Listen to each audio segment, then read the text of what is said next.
अन्याय निवारण सेवा समितीच्या वतीनं जिल्हाधिकाऱ्यांना अवैध मूरमुक्त केल्याबद्दल कायदेशीर कारवाई करण्यात यावी या मागणीचं निवेदन जिल्हाधिकाऱ्यांना देण्यात आलंय।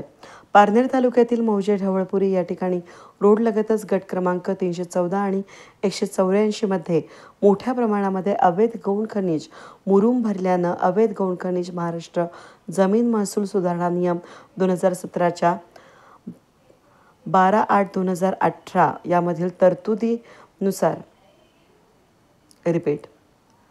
12 जानेवारी 2018 मधील तरतुदीनुसार पंचनामा करून दंडात्मक कारवाई करून भारतीय दंड संहिता कलम 379 प्रमाणे गुन्हा दाखल करण्यात यावा या मागणीचे निवेदन जिल्हाधिकाऱ्यांना देण्यात आली।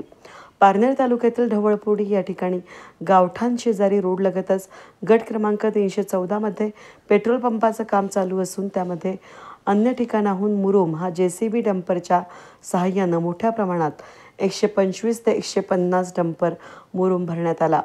शासनाची मोठ्या प्रमाणात फसवणूक करण्यात आली असून पारनेर रॉयल्टी बुडवण्यात आली आहे। रॉयल्टी थोड्या प्रमाणात भरून मोठ्या प्रमाणात मुरुम भरण्यात आला। अजून त्याच्या रोडलगतच बंगल्याचं काम चालू असून त्या ठिकाणी 45-125 डंपर मुरुम टाकण्यात आलं। त्या ठिकाणी मोठ्या प्रमाणात रॉयल्टी बुडवण्यात आली आहे। महसूल अधिनियमाची पायमल्ली करून शासनाची रॉयल्टी बुडवण्यात यामधील अवैध गौण खनिज मुरुम याचा स्पॉट पंचनामा करून त्यांनी भरलेल्या रॉयल्टी आणि त्या ठिकाणी भरणा केलेल्या मुरुम याची चौकशी होऊन तात्काळ अवैध गौण खनिजाकरिता महाराष्ट्र जमीन महसूल अधिनियम 1966 मधील कलम 48(7), महाराष्ट्र जमीन महसूल सुधारणा नियम 2017 मधील 12 जानेवारी 2018 मधील कलम सहाय्यक अधिनियमानुसार दंडात्मक कारवाई करण्यात यावी या मागणीसाठी जिल्हाधिकाऱ्यांना निवेदन देण्यात आलं असून ही कारवाई झाली नाही तर जिल्हाधिकाऱ्यांवर उपोषण करण्यात येईल असा इशारा अन्याय निवारण सेवा समितीचे अध्यक्ष अरुण रोडे यांनी दिला आहे।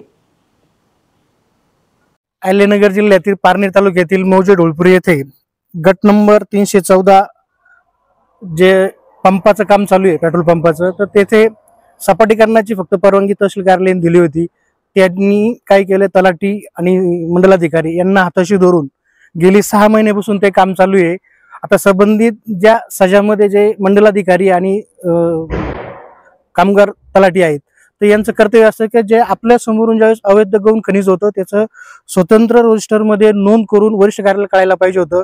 म्हणजेच त्यांची 6 महिन्यापासून चाललेलं ते अवैध गौण खनिज त्यांच्या लक्षात आलेलं नाहीये आणि ज्यावेळेस मी तक्रार केली त्या तक्रारीनंतर तेथे जाणीवपूर्वक शासनाची दिशाभूल करणारा चौकशी अहवाल पंचनामा तयार करून त्यांनी वरिष्ठ कार्यालयाला पाठवला फक्त सपाटीकरणाच्या परवानगीच्या द्वारे। तर त्या जागेमध्ये जवळजवळ 100 ते 125 डंपर जे ते ढवळपुरीच्या गावठाण शेजारी KK रेंज हद्दीमधून ते उत्खनन केलेलं आहे। तर त्याचे सुद्धा फोटो परत आम्ही जिल्हाधिकारी आणि संबंधित असणारे प्रांताधिकारी यांना पाठवलेलं आहे।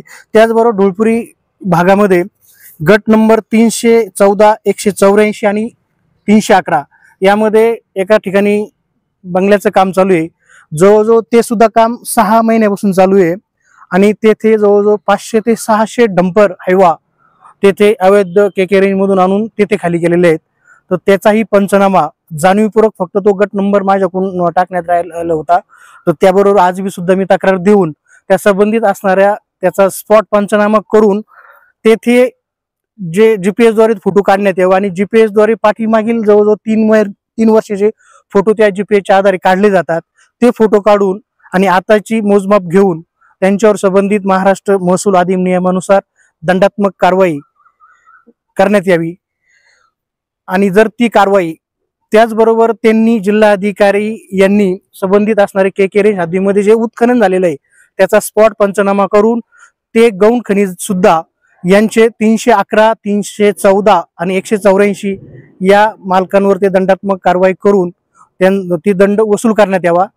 जर ही कारवाई लवकर नाही झाली तर दिनांक 29/4 रोजी आम्ही जिल्हाधिकारी कार्यालयासमोर बेमुदत उपोषणाला बसणार आहोत। धन्यवाद।